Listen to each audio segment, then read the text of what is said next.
መለስኩልህ እኮ እኔ እግዚአብሔር ነኝ ብሏል፣ እኔ ቃል ነኝ ብሏል አልኩ። ወደሱ እንመጣለን። እኔ ቃል ነኝ ያለው የቱ ጋር ነው? ኢየሱስ እኔ ቃል ነኝ ብሏል? ያው መጽሐፍ ይላል በመጀመሪያ ቃል ነበር፣ ቃልም በእግዚአብሔር ዘንድ ነበር፣ ቃልም እግዚአብሔር ነው። ኢየሱስ እኔ ቃል ነኝ ብሏል አላለም? ግልጽ ጥያቄ እኮ ነው። ነገርኩ። እኔ ጌታ ነኝ ብሏል ኢየሱስ አልኩ። እኔ ጌታ ነኝ ብሏል ወይ አላልኩም? ኢየሱስ እኔ ቃል ነኝ ብሏል ወይ ነው ያልኩ? ብሏል። የቱ ጋር? ዮሐንስ ወንጌል ምዕራፍ 1 ማን ነው ተናጋሪ? ጌታ የጌታ የኢየሱስን ባህሪ እየተናገረ ነው ዮሐንስ። አይዋ እኔ ያልኩሽ ኢየሱስ ነው። ኢየሱስ እኔ ቃል ነኝ ብሏል። መንፈስ ቅዱስ ነው የሚናገረው። ዮሐንስ ነው የተናገረው። አመነ በቃ። ኢየሱስ ግን እኔ ቃል ነኝ ብሏል ወይ? ሐዋርያ ነው ዮሐንስ። አለፈው እሱ በቃ። ሁለተኛ እኔ እግዚአብሔር ነኝ ብሏል ያልከው ኢየሱስ ክርስቶስ እግዚአብሔር ነው። ኢየሱስ ክርስቶስ እኔ እግዚአብሔር ነኝ ያለው የቱ ጋር ነው? እኔና ባንተ አልጠየኩም። ኢየሱስ ክርስቶስ እኔ እግዚአብሔር ነኝ ያለው የቱ ጋር ነው? እኔና ባንተ ነን ብሏል። እንትናቸው አላልኩም። ኢየሱስ ክርስቶስ እኔ እግዚአብሔር ነኝ ብሏል ብለህ ስትቀድስ ነበር። የቱ ጋር ነው ያለው? ራሱን ከአብ ጋር እኩል እንደሆነ ተናግሯል። እኩል ናቸው አይደለም? ይበላለጣሉ። እሱን ማሳየሃለሁ። ድብና አድርጎ ኢየሱስ ክርስቶስ ይበለጣል። አብ ይበልጠዋል። አንተ እኛ ጌታ ኢየሱስ አምላክ ወሰድ ነው። እኛ ኢየሱስ ሰው አይደለም አላለም፣ አምላክም ነው ያለው። ኢየሱስ እግዚአብሔር ነኝ ብሏል ብለሃል። የምታጭበረብረው እውቀት የሌላቸውን እያስገባ ነው። ብራዘር ወንድም አለም አሁን እየጠየቅኩ ነው። ዓለማትን የፈጠረው አላህ በቃሉ ነው አይደለም? ወዴት ማታወልጭ ባያችሁ ታረን በራስ ጊዜ ተቀደደ። እኔ እግዚአብሔር ነኝ ብሏል ኢየሱስ።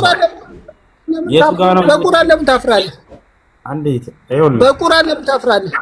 ወዴት ማታመልጥም። ኢየሱስ እኔ እግዚአብሔር ነኝ ብሏል ብለሃል። የቱ ጋር ነው? እናንተ ስለ ጌታ ኢየሱስ ሁሌ የምትመልሱ አንተ ዓለማትን የፈጠረው በቃሉ ነው አይደለም? የቱ ጋር ነው ኢየሱስ እኔ እግዚአብሔር ነኝ ያለው? ለምን ዋሸህበት? ኢየሱስ ላይ ለምን ትቀጥፉበታላችሁ? ዮሐንስ ወንጌል ምዕራፍ 8 አንብቧ። ራሱ ከእግዚአብሔር አብ ጋር አስተካክሏል። አልጠየኩም። እኔና ባንድ አንተ እኮ ጠየቅ፣ የፈለግከውን ጠየቅ፣ እኔ መለስኩ። አንተ ምን አልከኝ ቅድም? ኢየሱስ እኔ እግዚአብሔር ነኝ ብሏል አልከኝ። የቱ ጋር ነው ይህን ቃል ያለው ኢየሱስ እኔ እግዚአብሔር ነኝ? ዮሐንስ ወንጌል ምዕራፍ 10 ቁጥር 31 ላይ ዮሐንስ ወንጌል ምዕራፍ 10 ቁጥር 31 ላይ እኔና አብ አንድ ነን ብሏል። አልጠየኩም። እኔ እግዚአብሔር ነኝ ያለበት ነው። መጠየቅ የለብህም። መልሱ እንደሱ ነው። አሁን ዓለማትን የፈጠረው አላህ በቃሉ ነው አይደለም? ወዴትም አታመልጥም። ኢየሱስ ይቺን ለምን አትመልሳትም? ይቺን ለምንድን ነው አትመልሳት? ግን ሁሌ ትጠየቃለህ፣ አትመልሳትም። ለምንድን ነው? ምንም ማድረግ አይቻልም። ወላሂ ላዝም ምንም ማድረግ አይቻልም። አያችሁ፣ እኔ ከራሴ ጥያቄ ፈጥሬ አልጠይቃቸውም። የሚገርማችሁ በራሳቸው ጊዜ አምልጧቸው ይናገራሉ።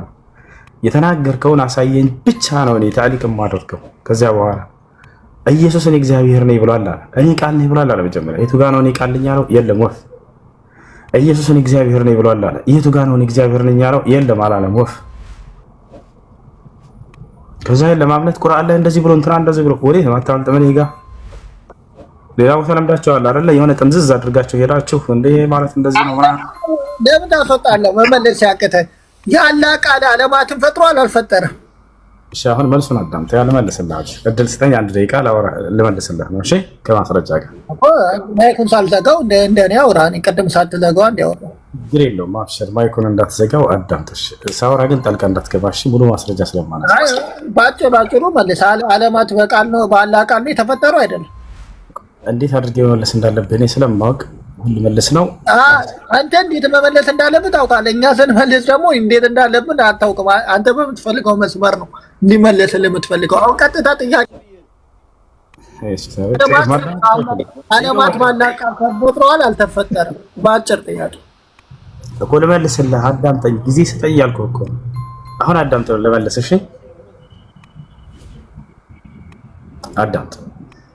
ዓለማትን የፈጠረው ማን ነው? አምላካችን አላህ ሱብሓነሁ ወተዓላ።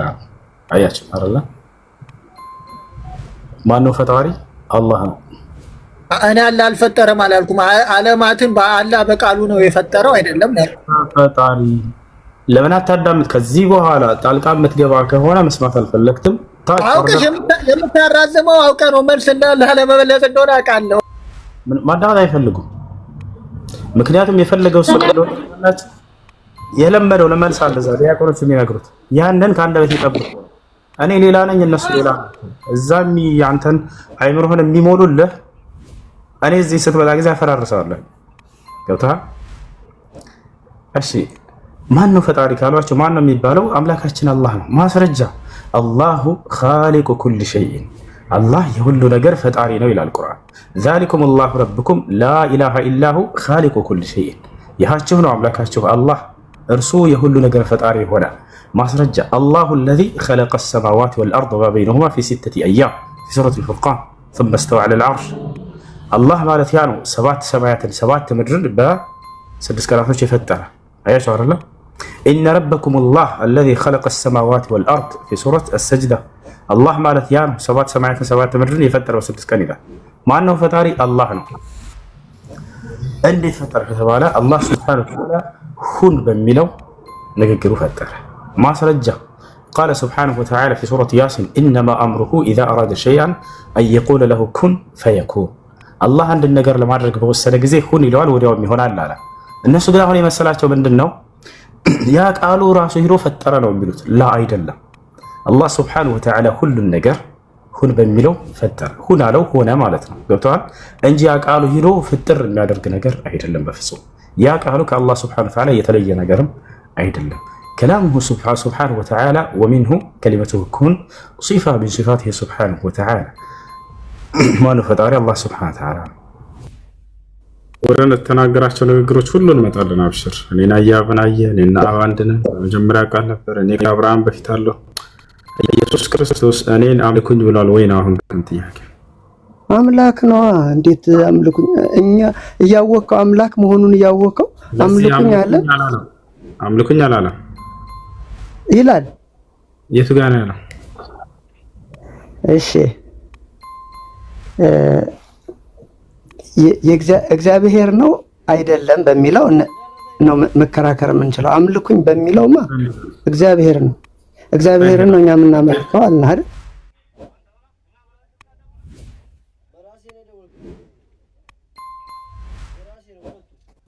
ኢየሱስ ክርስቶስ በምድር ላይ ሲያስተምር ጊዜ እኔን አምልኩኝ ብሏል ወይ? አምልኮ ትልቅ ስርዓት ነው። ስንት ነገር አስተምሮ አምልኩኝ ሳይል ከሄደ አምላክ ሆኖ ሳለ እናንተ እምነት ይሄ በጣም ትልቅ ስህተት ነው። ክርስቶስ የትኛው ቦታ ላይ አምልኩኝ ፈጣሪ አይመለክም? ይመለካል። አንድ ኢየሱስ ክርስቶስ እኔ ፈጣሪ ነኝ አላለም። እባክህ አንተ ፈጣሪ ነው የፈጠረኝ እኔን እሱ ነው። ያንተ እምነት ነው እሱ ግን አላለም። መጽሐፍ ቅዱስ ይላል። መጽሐፍ ቅዱስ ይላል ክርስቶስ እኔ ፈጣሪያቸው ነኝ ብሏል።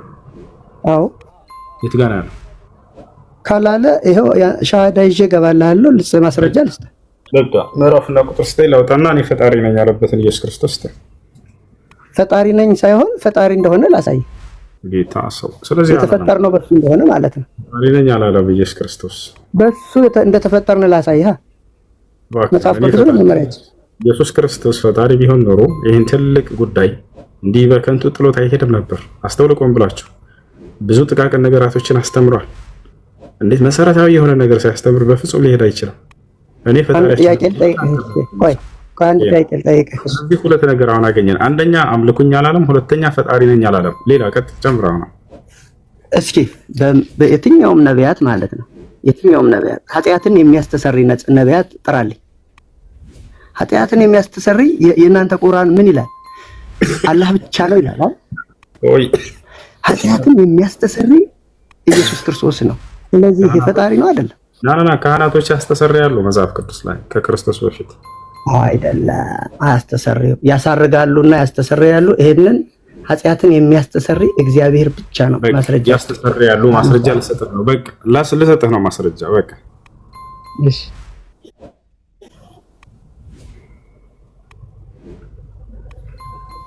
እሺ ኦሪት ዘሌዋውያን ምዕራፍ 4 ቁጥር 20 እንዲህም በወይፈኑ ያደርጋል፣ ስለ ኃጢአትም መስዋዕት በታረደው ወይፈን እንዳደረገ እንዲሁ በዚሁ ያደርጋል፣ ካህኑም ለእነርሱ ኃጢአትን ያስተሰርያል። እዚህ ላይ አውዱን ነው ማየት ያለብህ። ካህኑ ያስተሰርያል ይላል አይደል? ሉክ እንግዲህ እዚህ ላይ አንድ ነገር ኢየሱስ ክርስቶስ ሊቀ ካህን ነው። አዳምጠኛ ተረጋጋ። ለካህን በፍጹም ያስተሰርያል አይልም ብለሃል አልክም?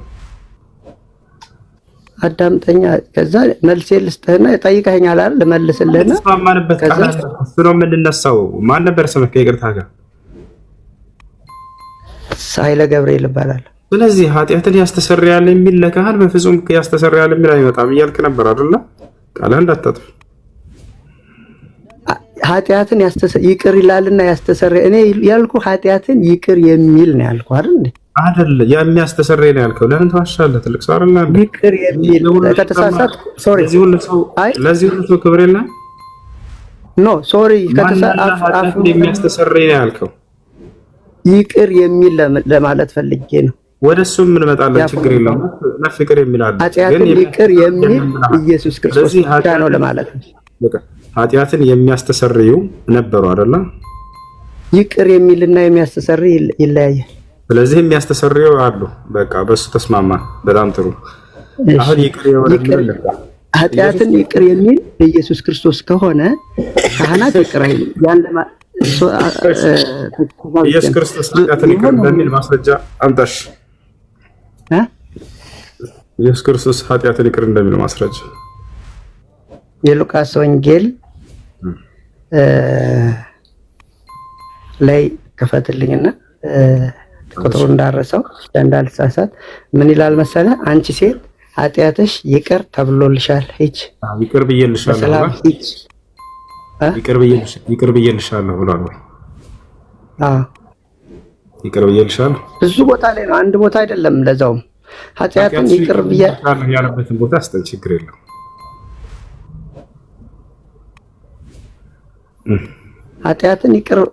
ኃጢአትን ይቅር የሚል ነው ኢየሱስ ክርስቶስ።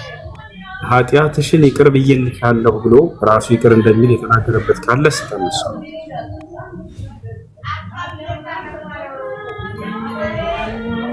የሉቃስ ወንጌል ምዕራፍ ስንት? ሉቃስ ላይ ነው ያለው።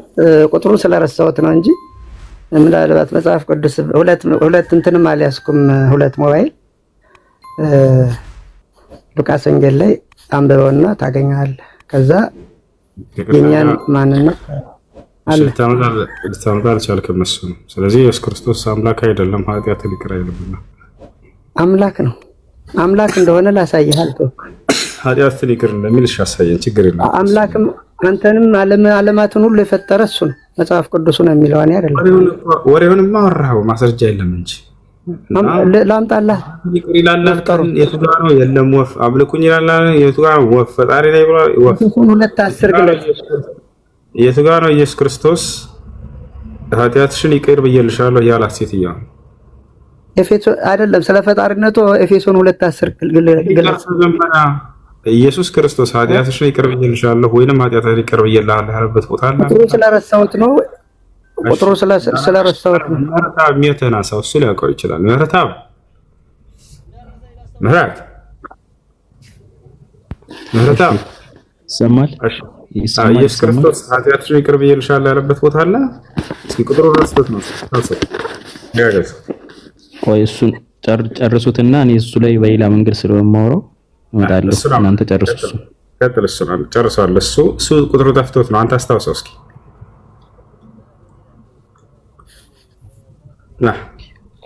ኦርቶዶክስ አይደለሁም፣ ፕሮቴስታንት ነው። በቱንም ችግር የለም። ኢየሱስ ክርስቶስ ኃጢአትን ይቅር ማለት ይችላል። እኔ መመልስልህ የነበረው አንተ የመጀመሪያውን ጠይቀኝና ኢየሱስ ክርስቶስ ኃጢአትን ይቅር ማለት ይችላል። ከአምላክ ባህሪያቶች አንደኛ ኃጢአትን ይቅር ማለት ከሆነ ኃጢአትን ይቅር ማለት ይችላል። ኖ ከዛ በፊት የጠየቅኩን የመጀመሪያውን ጥያቄ ጠይቀኝ። መልሰውና ወደ ሌላ ጥያቄ ትሄዳለህ። ችግር የለው እያጠራ እንደ እሱ አባባሉን እኔ በሌላ መንገድ ነው የምልህ። ኃጢአትን ይቅር ማለት ከሚለው አንፃር አይደለም የምልህ። እሺ ኢየሱስ ክርስቶስ ኃጢአትን ስለዚህ አንተ የመጀመሪያውን ጥያቄ ጠይቀኝ።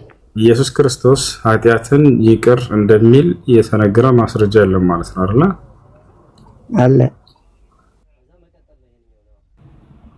ወይንም መልካም ልጅን ጥሎ ይሄዳል። ወልደህ ጥሩ ልጅ ሄድክ፣ ዱዓ የሚያደርግልህ አንተ ከሞትክ በኋላ ያ ልጅ ዱዓ ያደርጋል፣ አንተ ኢስቲግፋር ያደርጋል፣ ተዛና አጅር ታገኛለህ።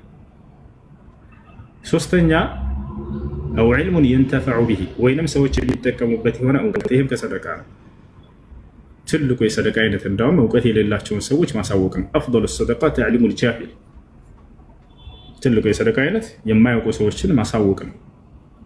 ይታችኋል። ስለዚህ ያ ነው ሰዎችን ባሳወቃቸው ቁጥር እነዚያ ሰዎች በእናንተ ባሳወቃቸዋቸው መሰረት መልካም ስራ ሲሰሩ ያ እናንተ አጅር ይጻፍላቸዋል።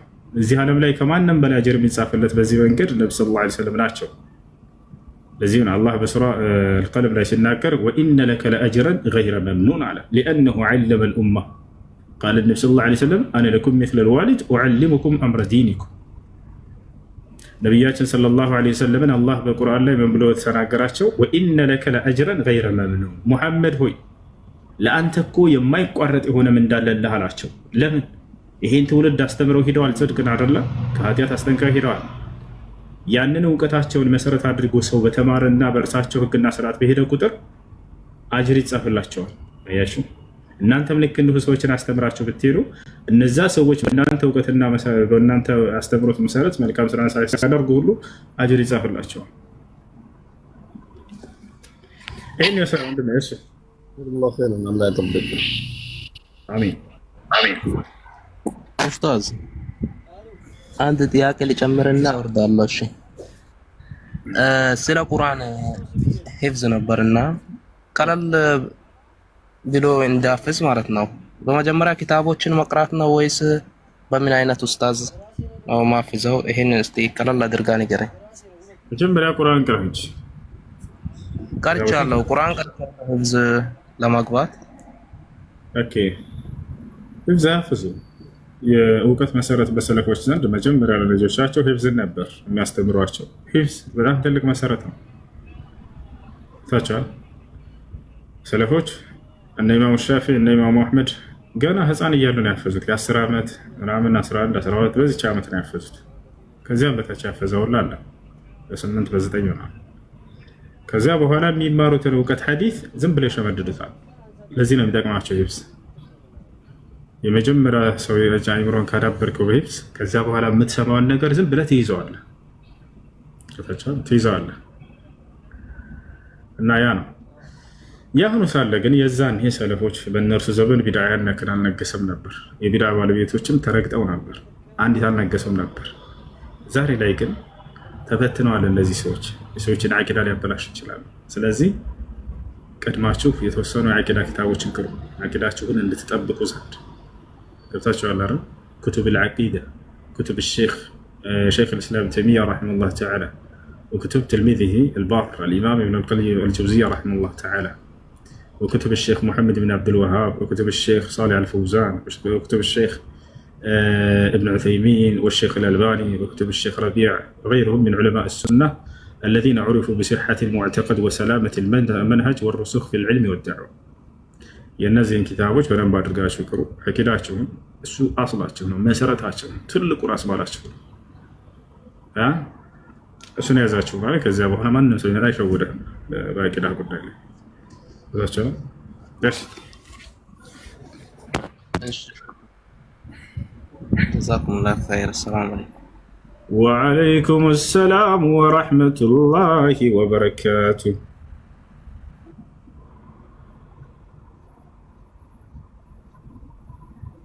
قالوا يا أبانا ما لك لا تأمنا على يوسف وإنا له لناصحون أرسله معنا غدا يرتع ويلعب وإنا السلام عليكم. عليكم السلام. هاي. ليه؟ الحمد لله. ሁሱ ይኸውልህ እኔና ባሌ ያለ ነው በርቀት ላይ ነው ሰማኛለህ እና ኒካ አስረን ነበረ እና በሶስት ፈቶኛል። ደግሞ ረጃቱ ማለት ይችላል በሶስት ፈተኛል።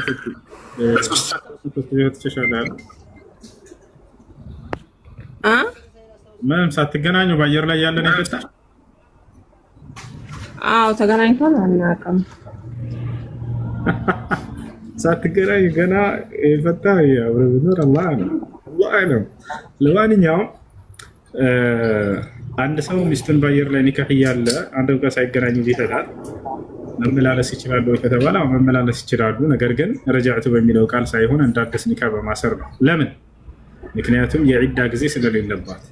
አላህ ስብሓነሁ ወተዓላ በሱረቱል አሕዛብ ላይ ሲናገር ያ አዩሃ አለዚነ አመኑ ኢዛ ነካሕቱሙል ሙእሚናት ሱመ ጠለቅቱሙሁነ ሚን ቀብሊ አን ተመሱሁን ፈማ ለኩም ዐለይሂነ ሚን ዒደትን ተዕተዱነሃ እያለ ይናገራል። እናንተ ያመናቸው ሰዎች ሆይ ሴቶችን አግብታችኋቸው አንዲትም ሳትገናኟቸው ብትፈቷቸው በእነርሱ ላይ የምትቆጥሩባቸው የዒዳ ጊዜ የላችሁም ማለት።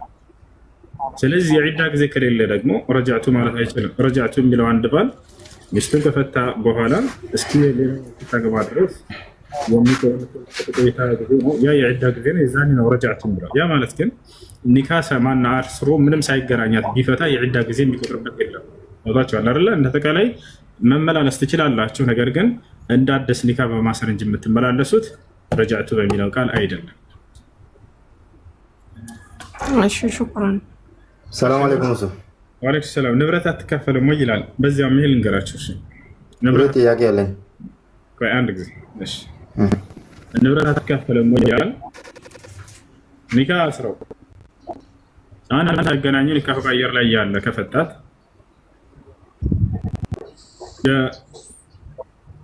የመህር ጥሎሽ አላት።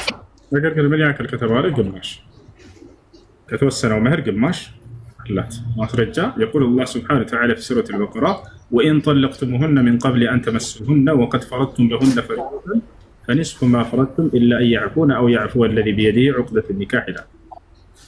ወኢን ጠለቅቱሙሁነ ብትፈቷቸው ሚን ቀብሊ አን ተመሱሁነ ሳትገናኟቸው ወቀድ ፈረድቱም ለሁነ ፈሪደተን ፈኒስፉ ማ ፈረድቱም ኢላ አን ያዕፉነ አው ያዕፉወ አለዚ ቢየዲሂ ዑቅደቱ ኒካሕ። የመህር ስጦታን ወሰናችሁላቸው ከሆነ ከወሰናችሁላቸው መህር ግማሽ ስጧቸዋል፣ ይቅር ካላሉላችሁ በስተቀር ታቸዋል። ስለዚህ አንድ ሰው ዘለቀ ለምሳሌ ሸጊቱን ኒካ አስሯት አንድም ቀን ሳይገናኛት በአየር ላይ ያለ ይሄ ሰውዬ መፈታት። ስለዚህ እዛኔ ከተወሰነው መህር ግማሹን የመስጠት ግዴታ አለበት፣ ይቅር ካላሉላችሁ በስተቀር። 1 ቢሊዮን ለምሳሌ ከሆነች መህሯ በጥቂቷ ለምትመጣ የመስጠት ግዴታ አለበት ይሄ ሰው ማለት ነው፣ ይቅር ካላለች በስተቀር። ይሄ መቼ ነው? ፍቹ ከሱ ከመጣ ነው። ልብ በሉ። እሷ እስከሆነች አልፈልግም ያለችው ኒካ ተሳሰሩና እንዳው ዘልዬ ዘለቀ አልተመቸኝም ብላ ፍታኝ አለችው ከራሷ ያለ ምንም ምክንያት፣ የዛኔ የለም ይሄን ይመስላል። ከሱ ከሆነ ግን እኔ ኒካ አልፈልግም ካለ እሷ ምንም ሳይበቃ ይፈት ጥያቄ የዛኔ ኒካ ይወርዳል። የማን ነው የመስጠት ግዴታ አለበት? ግማሽ። ይሄን ይመስላል። እሺ ጨርሻለሁ። አንድ ጥያቄ የሚመሰለው ሰው ዙር ከሰላት ከሰገደ በኋላ ሁልጊዜ ዱዓ ያደርጋል። እንዴት ነው ይሄ ነገር ይቻላል ወይ አይቻልም? ሁልጊዜ ጠይቃለሁ ብዬ በቃ እምቢ አለ። ወደ አንተ ለማምጣት ማለት ነው። መልካም። ሰላት ከተሰገደ በኋላ ሁሉም ሰው ዱዓ ያደርጋል። እንዴት ነው ዱዓ ይቻላል ወይ አይቻልም? ከሰላት በኋላ ከፈርድ በኋላ አዳምጥ መልስን። እሺ ወንድሜ አድል ስለላራ ሶላት ሁለት አይነት ነው። አንደኛ ዋጅብ ሶላት አለ፣ ሁለተኛ ሱና ሶላቶች አሉ። ዋጅብ ሶላቶች 5 ወቃት ሶላቶች ናቸው። ሱና ሶላቶች ከዚያ ውጭ አሉት። ስለዚህ አንድ ሰው ሱና ሶላት ከሰገደ በኋላ ወዲያው ዱዓ ማድረግ ይቻላል ወይ? አዎ ይቻላል፣ ችግር የለውም። ወዲያው ዱዓ ማድረግ ይቻላል። ዱዓ አልጅማዒ ሳይሆን ይሄ ምንም አልተደነገገም። ሰለላሁ ዐለይሂ ወሰለም አላደረጉትም። ከሶላት በኋላ የህብረት ዱዓ አላደረጉም። እርሳቸው ይሄን አላዘዙም። ዱዓ ዒባዳ እስከሆነ ድረስ ከይፍያው ከነብዩ ሰለላሁ ዐለይሂ ወሰለም ነው የሚያዘው። እንዴት ነው የሰሩት ይሄን ዒባዳ የሚባለው ነገር ብቻቸው ያ ነው። ስለዚህ አይቻልም ማለት ነው። እባክህ አንዴ መረጋጋት፣ አልጨረስኩም። ከሱና ሶላት በኋላ ዱዓ ማድረግ ትችላለህ በተናጥል ገብቷል። አንተም ያኛም ሰው ራሱ ወዲያው ዱዓ ማድረግ ትችላለህ። ከዋጅብ ሶላት በኋላ እስከተባለ ከዋጅብ ሶላት በኋላ ምን አሉ ነብዩ ሰለላሁ ዐለይሂ ወሰለም የሚለውን እንመልከት። ከዋጅብ ሶላት በኋላ ዚክሮችን አድርጉ ነው ያሉት። ማስረጃ ቃል ነብዩ ሰለላሁ ዐለይሂ ወሰለም من سبح الله دبر كل صلاة مكتوبة 33 وحمد الله 33 وكبر الله 33 فتلك 99 وتمام المئة قوله لا إله إلا الله وحده لا شريك له له الملك وله الحمد وعلى كل شيء قدير من قالها غفرت له خطاياه وإن كانت مثل زبد البحر ነቢያችን ሰለላሁ ዐለይሂ ወሰለም ምን አሉ? ከግዴታ ሶላቶች በኋላ 33 ጊዜ ሱብሃነላህ ያለ፣ 33 ጊዜ አልሐምዱሊላህ ያለ፣ 33 ጊዜ አላሁ አክበር ያለ ይህ 99 ሲሆን አሉ መቶኛ ደግሞ ላኢላሃ ኢለላህ ወህደሁ ላ ሸሪከ ለህ ለሁል ሙልኩ ወለሁል ሐምዱ ወዐላ ኩሊ ሸይኢን ቀዲር ያለ ያለፈ ኃጢአቱ ሁሉ ይማርለታል አሉ። ያለፈ ኃጢአቱ ሁሉ ይማርለታል። አሁን ከዚህ ማስረጃ እንድትወስዱ የፈለኩት ነገር ምንድነው? ከግዴታ ሶላቶች በኋላ እነዚህን ያለ ብለው አስቀምጠዋል እርሳቸው። ስለዚህ ከግዴታ ሶላቶች በኋላ እነዚህን ነው ማለት ያለብን ማለት ነው። እነዚህን ዚክሮች ካልን በኋላ በተናጥል ሁላችንም ከዚያ በኋላ ዱዓ ማድረግ ይቻላል ወይ ከተባለ ይቻላል። አሁንም በተናጥል ነው ዱዓ የምታደርጉት። ምክንያቱም ነቢያችን ሰለላሁ ዐለይሂ ወሰለም ከሶላቶች በኋላ እየተሰባሰቡ ኑ ዱዓ እናድርግ ብለው ሰሃቦችን ዱዓ አልጅማዒ አላደረጉም። ማዳም الدعاء عبادة فإنه لا يفعل إلا بكيفية التي كان يعملها النبي صلى الله عليه وسلم. الدعاء كعبادة كعمل كوسكوهن الدرس النبي صلى الله عليه وسلم بعد